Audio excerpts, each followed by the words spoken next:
তুই আমার হয়ে কাউকে কোনো কথা দিস না, কারণ আমি আর সোনারগঞ্জে ফিরে যাব না। টিপু বাবুর বাড়ি এখন আমার বাড়ি। টিপু বাবুকে ছেড়ে আমি কোথাও যাব না। না আপু, তুই তুই হালি শহরের বাড়িতে গিয়ে থাকতে পারবি না। তুই ওখানে মানিয়ে নিতে পারবি না আপু, আমার কথাটা বোঝার চেষ্টা কর। তুই টিকতে পারবি না ওখানে। কেন দিদি ভাই, তুইও তো টিকে আছিস, আর তুই টিকতে পারলে আমিও পারবো। আর একটা কথা দিদি ভাই, আমাকে যে যাই বলুক, কিন্তু তোর অপমান আমি কিছুতেই মেনে নেব না। আচ্ছা তুমি কি করবে আমার একটু বলবে? আমার শুনতে খুব ইচ্ছে করছে। আমরা যদি যাওয়ার সময় তোমার ওই দিদিকেও যদি স্টেশনে নামিয়ে দিই, তাহলে তুমি কি করবে? এসব আপনি কি বলছেন? আমি কোথায় যাব? সেটা তোমার বোনকে জিজ্ঞেস করো। তোমার বোন এত সব দোষ করার আগে তো সেটা ভাবা উচিত ছিল। আমি মানছি আমার বোন দোষ করেছে, ও অনেক বড় অন্যায় করেছে, কিন্তু কিন্তু ছোট ঠাকুরপো যদি বিয়েতে মত না দিত, তাহলে কি বিয়েটা হতো? আপনি বলুন না। আমার বোন তো জোর করে ছোট ঠাকুরপোকে বিয়ে করেনি। ও জোর করে। ও ছোট ঠাকুরপো বলো না গো, অপু কি তোমাকে জোর করেছে বিয়ে করার জন্য? বলো না, ও কি জোর করেছে? না, অপু আমার ওপর কোনো রকম জোর খাটায়নি। আমি নিজের ইচ্ছেতেই অপুকে বিয়ে করেছি।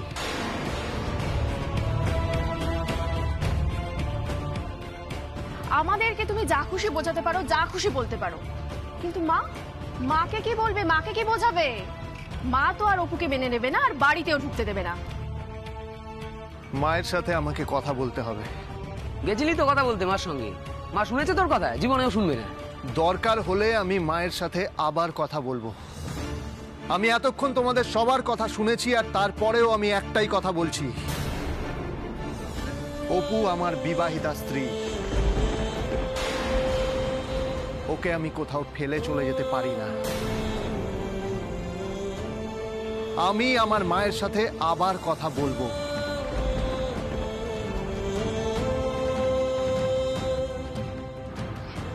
একটা কথা বলবো দীপু বাবু? বলুন। আপনি তো একবার মায়ের সাথে কথা বললেন, আমাকে একবার সুযোগ দেবেন? আমি মায়ের সাথে গিয়ে কথা বলি। না না, আপনাকে কথা বলতে হবে না, থাক। না না, থাকবে কেন? একটা তো মীমাংসার জায়গায় পৌঁছতে হবে, তাই না? কিন্তু আপনি... ভয় নেই দীপু বাবু, আমার জন্য আপনার মায়ের কোনো রকম অসম্মান হবে না। আমি কোনো অপমান ওনাকে করব না। আমি তো একজন মায়েরই মেয়ে, তাই কোনো মাকে আমি অসম্মান করব না, আর কাউকে অপমান করতে দেবও না। এ কোন অপু? মায়ের সাথে উনি কথা বলবেন? বড় এলেন আমার লিডার রানী। কেন? সুযোগ পেলে লিডার হবার অধিকার শুধু তোমারই আছে নাকি মেজ বৌমা? না বাবা, আমি বাবু, সবাই আমাকে কাজ থেকে তাড়িয়ে দিচ্ছে, দয়া করে আপনি কিছু একটা করুন। আমি সবার কথা শুনেছি রে খুশি, আমি অপুমার কথাও শুনেছি। তাই তোকে বলছি, অপুমা যখন হাল ধরেছে তখন তোর কোনো ভয় নেই। বাবা তুমি কোনো কথা শুনতে ভালো লাগছে না? একদম কথা বলো না, ভালো লাগছে না। শুধু একটা কথা কান খুলে শুনে রাখো, যে অপুমাই মুকুজ্জে বাড়ির ছোট বৌমা, আর আজ আমরা আমাদের নতুন বৌমাকে নিয়ে বাড়ি ফিরে যাব।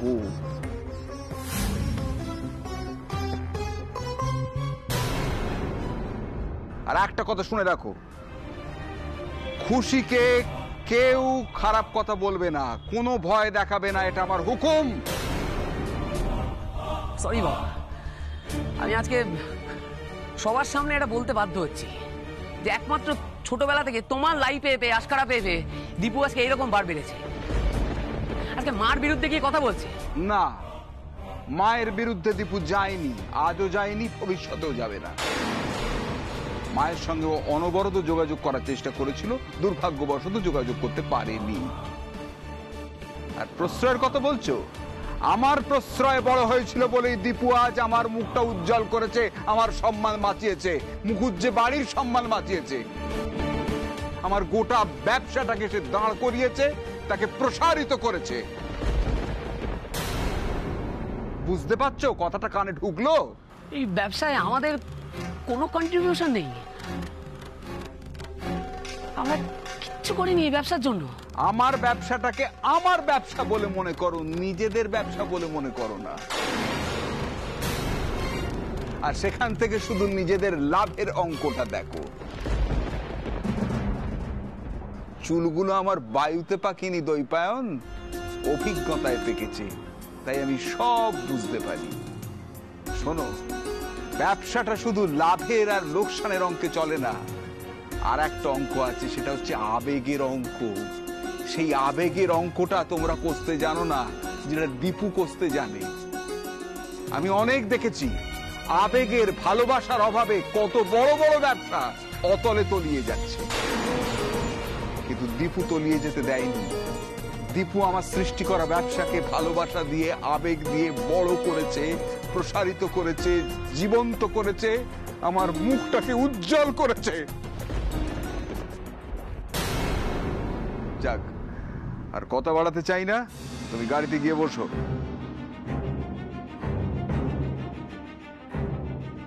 কোনো চিন্তা নেই সেজ বৌমা, আমি আছি, বেঁচে আছি, যাও। কিরে কাঁদছিস কেন? বলছি তো ভয় নেই রে বাবা, চিন্তা নেই, কিচ্ছু হবে না, যা যা। দীপু কি করি বলতো? তোর মা তো কিছুতেই রাজি হচ্ছে না, এত করে বোঝালাম, এত বললাম, কোনো ফল হলো না। অপুর প্রসঙ্গে কোনো কথা শুনতেই সে প্রস্তুত নয়। বললাম তো, আমি একবার কথা বলি। তুমি কথা বলবে মা? তুমি কথা বলতে গেলে যদি অবলা তোমাকে চূড়ান্ত অপমান করে কিংবা সাংঘাতিক রকমের বকাঝকা করে, তখন? করুক না, উনি তো মা, ওনার তো বকাঝকা করার অধিকার আছে। তাছাড়া আমায় অসম্মান করে, অপমান করে ওনার যদি একটু শান্তি হয়, তাহলে উনি পাক না একটু শান্তি। আমায় অসম্মান করে, অপমান করে যদি ওনার মনে জমে থাকা বরফটা একটু গলে, ক্ষতি কি?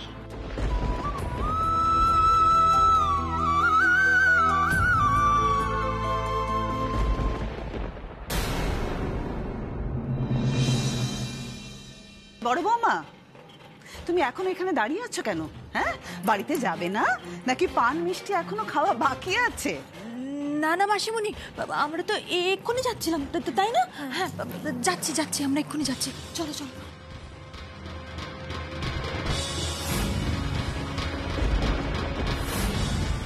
তুমি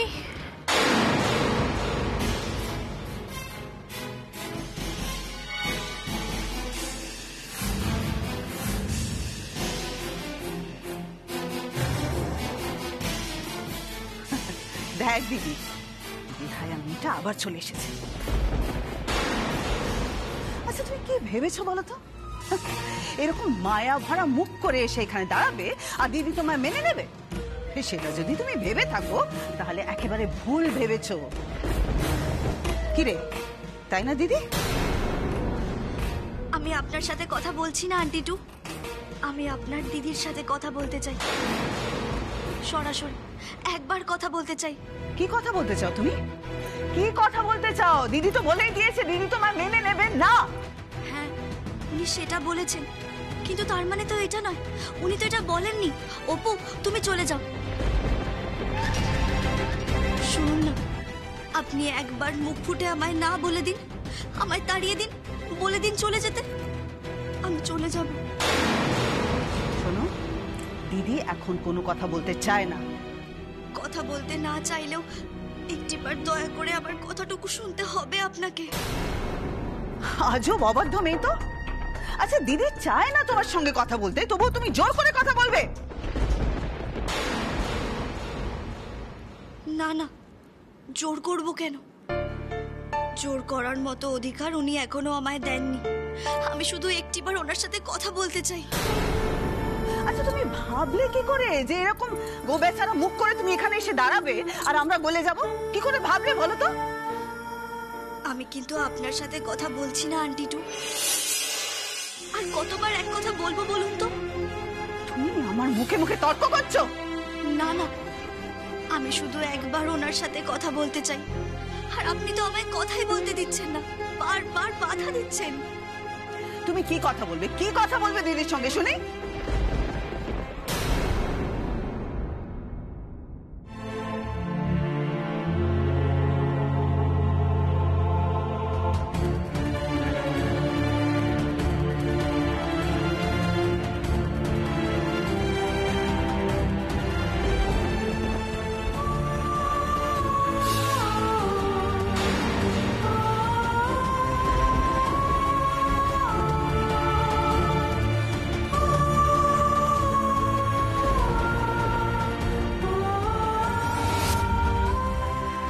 আপনি কি আমার সাথে একটাও কথা বলবেন না? এভাবে চুপ করে থাকবেন?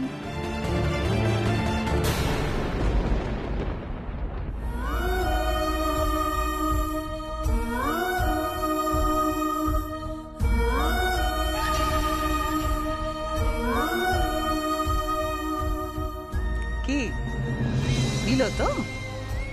দিদি তোমার কাছ থেকে হাতটা ছাড়িয়ে নিল, হলো শান্তি তোমার?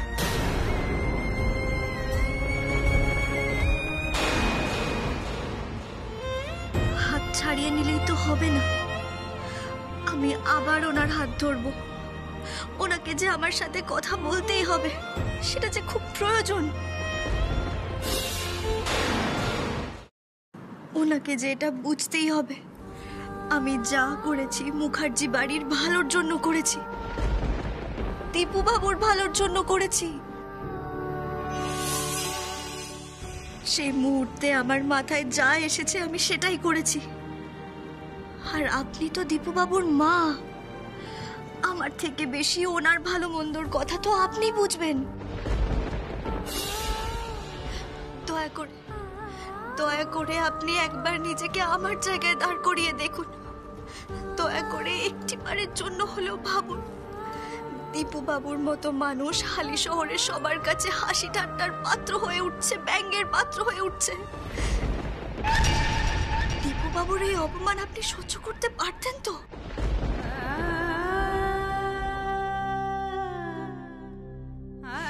আরে দূর, শোন তো দিদি, এসব নাটকের কথা শুনে না সময় নষ্ট করিস না, কোনো লাভ নেই। চল চল চল চল এখান থেকে, চল তো। না না, আপনি যাবেন না। দয়া করে আমি আপনার কাছে হাত জোড় করছি, দয়া করে আমার সাথে কথা না বলে আপনি যাবেন না। দয়া করে যাবেন না। তুই চল না রে দিদি, চল এখান থেকে। সেই মুহূর্তে দীপু বাবুর মান সম্মান রক্ষা করার জন্য আমার যা মনে হয়েছে আমি সেটাই করেছি। আর সেটা যদি অন্য কারোর চোখে অন্যায় হয়ে থাকে, তাহলে হ্যাঁ, আমি অন্যায় করেছি।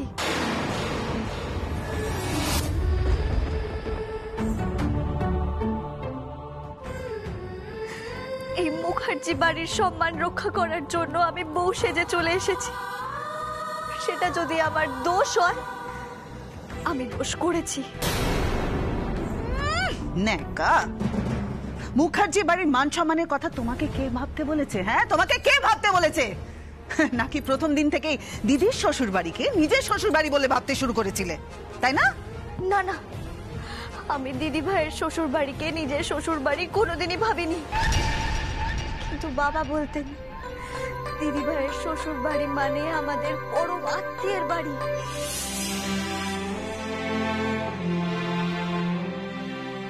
আর তাই তো আমি আপনাদের বাড়িটাকে নিজের পরম আত্মীয়ের বাড়ি ভাবতে শুরু করি। আর আমার পরম আত্মীয়রা অপমানিত হবে, অসম্মানিত হবে, এটা আমি কিছুতেই মেনে নিতে পারি না, কিছুতেই না। আর এই কারণেই শুধুমাত্র সেই কারণে?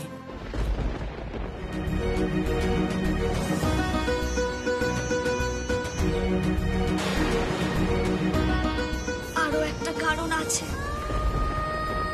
আমি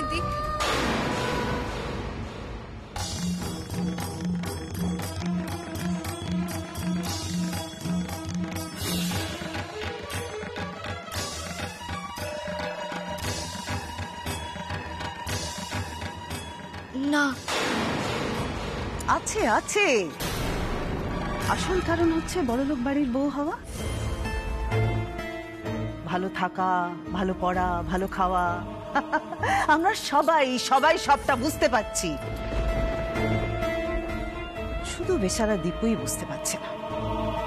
সে চিনতে পারছে না তোমার আসল লোভী রূপটা। না না, বিশ্বাস করুন, আমি লোভী নই। আমি যা করেছি মুখার্জি পরিবারের ভালোর জন্য করেছি, দীপু বাবুর ভালোর জন্য করেছি। আমি ওনাকে কিছুতেই অসুখী দেখতে পারবো না। তাই তো আমি এত বড় একটা সিদ্ধান্ত নিয়েছি। ওনার মতো মানুষের ঠকে যাওয়া মানায় না, কষ্ট পাওয়া মানায় না। ওনার কষ্ট যে আমি কিছুতেই সহ্য করতে পারবো না।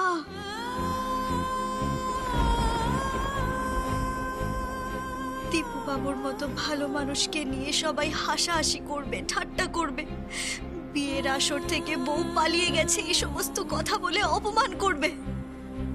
প্রাণ থাকতে আমি এটা হতে দিতে পারি না, কিছুতেই না।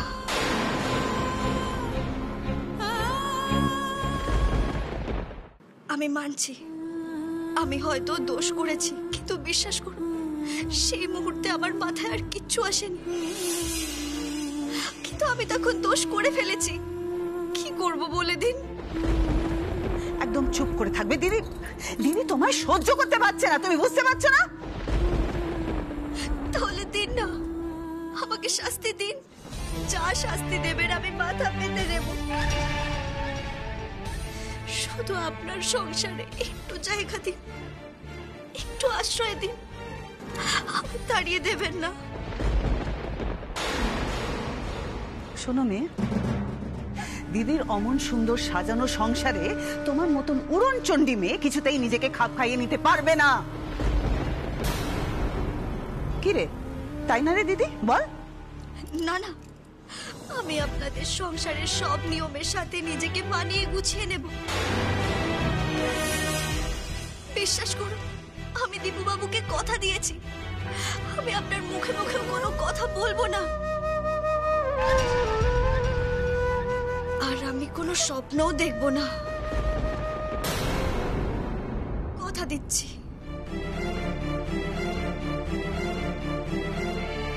বিশ্বাস করুন, আমি বাস্তবের মাটিতে পা রেখেই চলবো।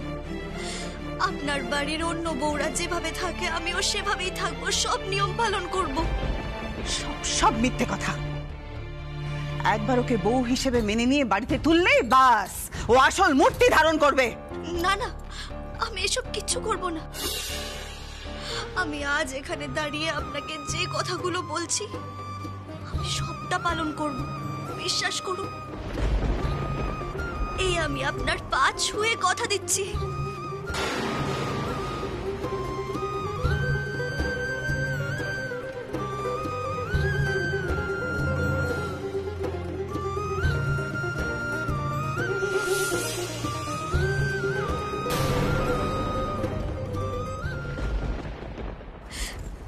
দয়া করে আমার দিক থেকে মুখ ফিরিয়ে নেবেন না, নয়তো আমার ভুলের মাসুল গুনতে গিয়ে আমার পরিবারটাও ভেঙে পড়বে।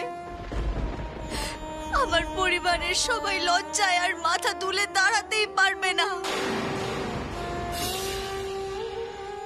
আমার মা বাবা ভাববেন আমায় ভুল শিক্ষা দিয়েছেন, আমায় মানুষ করতে পারেননি। কিন্তু আপনি বলুন তো, আমার যদি ভুল শিক্ষাই থাকতো তাহলে আমি দীপু বাবুর জন্য এতটা ভাবতে পারতাম? আমি যা করেছি শুধুমাত্র ওনার ভালো চেয়ে করেছি। এই শোনো, আমরা দীপুর বাড়ির লোক, দীপুর ভালো তোমার থেকে অনেক বেশি আমরা বুঝি, বুঝেছ? দিদি শোন, তুই এই মেয়েটার না মধু মাখানো কথা শুনে গলে যাস না। তুই জানিস না মেয়েটা খুব সাংঘাতিক। এ তো সোনার সংসারে ভাঙন ধরাবেই একদিন, তুই দেখে নিস। সূচ হয়ে ঢুকবে আর ফাল হয়ে বেরোবে। এই মুখার্জি বাড়িতে ঢোকা মানে সব সব শেষ, আমি হলপ করে বলে দিতে পারি, তুই দেখিস। মাসিমণি, আপনি এভাবে কেন বলছেন? এই চুপ! চল তো দিদি, চল চল এখান থেকে।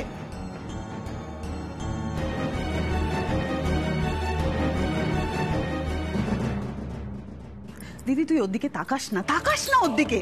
তুই চল চল এখান থেকে। ও পড়ে থাকুক না এখানে। মাসিমণি, ও তো আমাদের বাড়ির বউ, ওই দত্ত বাড়িতে কেন পড়ে থাকবে বলুন তো? ও এই দত্ত বাড়িতে দীপুর ঘাড়ে চেপেছিল, তাই এখানেই দত্ত বাড়িতেই পড়ে থাকুক। চুপ কর জ্যোতি, চুপ কর। আমি আর এক মুহূর্ত এখানে দাঁড়িয়ে থাকতে চাই না। চল সবাই বাড়ি চল, সবাই।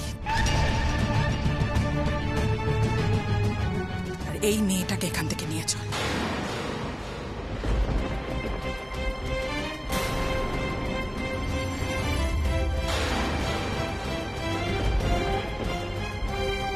আমি চাই না দত্তবাবুর বাড়িতে এই মেয়েটা এভাবে পড়ে থাকুক। যা কথা হবার বাড়িতে গিয়ে হবে।